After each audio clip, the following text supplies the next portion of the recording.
Bismillahirrahmanirrahim. Assalamualaikum sahabat Villa. Kita selawatan dulu ya. Sallallahu wasallam ala nabi sayyidina Muhammadin wa alihi wa sahbihi ajma'in.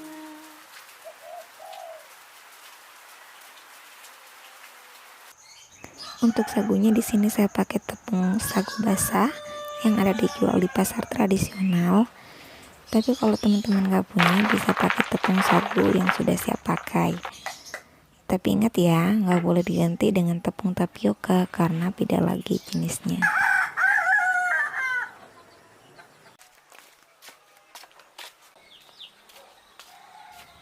Karena matahari bersinar sangat terik, sehari udah kering.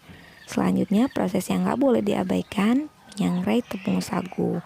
Walaupun teman-teman beli yang udah siap pakai, tetap harus disangrai karena ngaruh banget ke hasil akhirnya.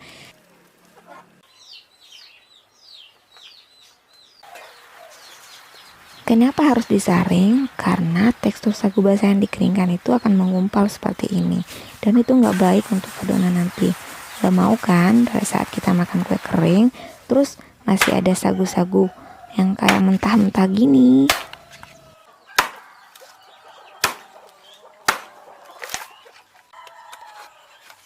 Kue ini nggak pakai margarin, butter ataupun susu bubuk. Nah, supaya gurih kita pakai kelapa tua.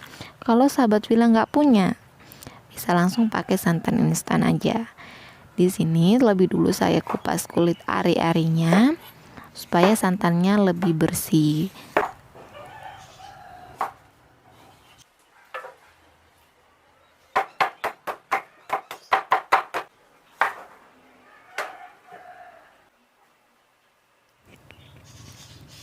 Dibilas sekali lagi, kemudian diparut untuk kemudian diperas dan dijadikan santan.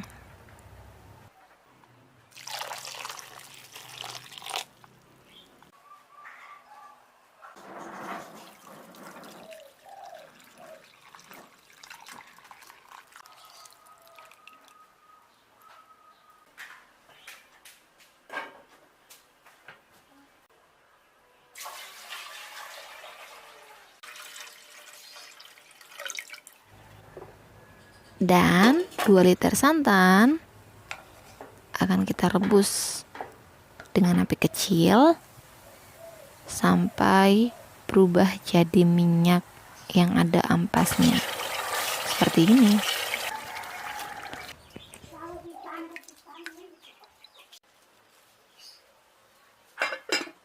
Nah, setelah minyaknya udah dingin, baru deh kita bisa mulai meracik bahan. Yang pertama, gula pasir. Di sini saya pakai 4 cangkir. Pakai gula yang benar-benar kasar ya. Nggak usah pakai gula halus atau yang setengah-setengah halus gitu, dengan alasan lebih cepat cair. Karena kalau kita pakai yang kasar kayak gini, itu lebih mudah untuk kuenya jadi retak-retak gitu. Untuk penggunaan telurnya sendiri bisa pakai telur ayam ataupun telur bebek. Sebenarnya sih lebih bagus kalau pakai telur bebek. Yang paling penting kondisi telurnya itu segar. Jadi kuning telurnya itu masih bulat-bulat seperti ini. Di sini saya pakai 5 butir telur utuh. Tapi kalau mau dikombinasikan bisa, misalkan pakai 4 telur utuh dan 2 kuning telur. Jangan lupa vanilla essence, baking powder, dan baking soda. Masing-masing 1 sendok makan peres ya. Jadi total bahan pengembang yang kita pakai di sini 2 sendok makan peres.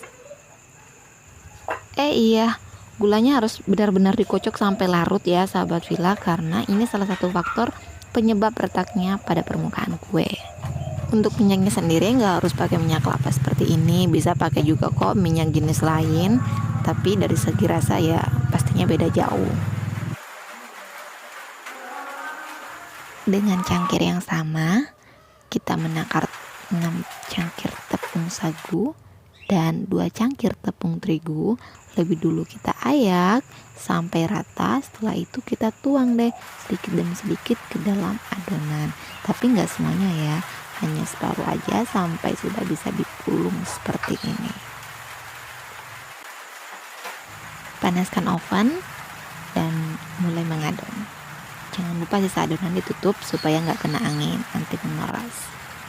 Dan cara mengadonnya itu dicampur dengan tepung sedikit demi sedikit dan nggak boleh ditekan sampai sudah bisa dibentuk.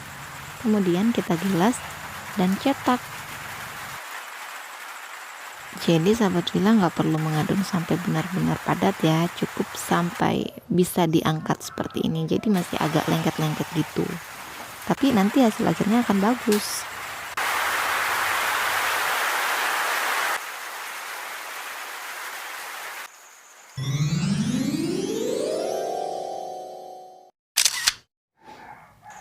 Masya Allah, selain kue ini sangat cantik, juga sangat nikmat.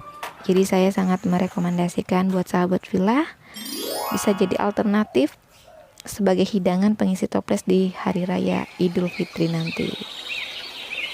Kalau saya bisa, sahabat Villa juga pasti bisa, selama penggunaan bahan yang berkualitas dan tahapannya benar, insya Allah.